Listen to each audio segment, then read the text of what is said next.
If you want to be an artist on the internet, congratulations, you already are. Keep making whatever you like to make. If you want to be an artist on the internet who is popular, if that's what's important, then you must find a balance between what you like to make and what the crowd wants to see from the likes of you.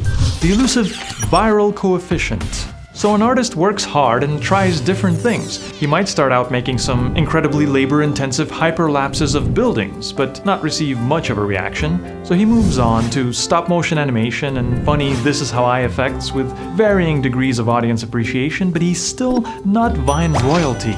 And then one day, on a whim, he posts a trick loop that changes everything. Are you watching closely? A game of catch with his own reflection.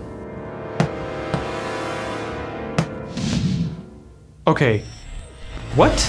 Every web community has their own way of dealing with challenging content. The Imjurians of the West will post GIFs that convey complex emotions they're otherwise incapable of expressing. The Tumblrs of the North will point out ways in which your creation might be culturally offensive. The 4chans of the South will find and post those pictures you sent to that one girl. And the citizens of the floating metropolis of Reddit will team up and try to figure your trick out through the time-honored tradition of easily distracted debate. The two schools of thought on the mirror ball video seem to be that it's either a staged shot and there's no mirror at all, just two people really tossing the ball to each other, or that there is a mirror and some sort of VFX witchcraft is involved. Since my help on the matter has been officially requested, I'm here to officially inform you that it's the latter. But before you burn the young creator of the video at the stake, let's examine exactly how he did it.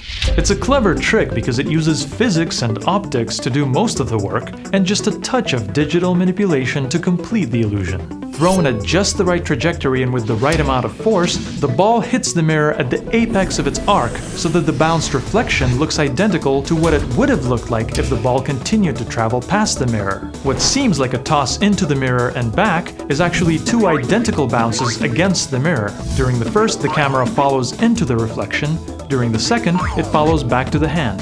Of course, there's a second copy of the ball visible during every part of the journey. And often the best use of visual effects is not to add things into the scene, but to subtly take existing things away. Some judicious frame-by-frame cloning of the background is enough to hide the real ball during the second half of the first bounce, and the reflected ball during the return bounce. Okay, let's give this a try. Whoop. Oh, God! Okay, let's give this a try again. Cool! You'd think the camera shake would make it a challenge to mask the ball, but it actually helps hide the imperfections. Filming while performing a series of bounces in a row and then picking the most symmetrical pair makes it possible to create a seamless loop that's highly addictive to watch.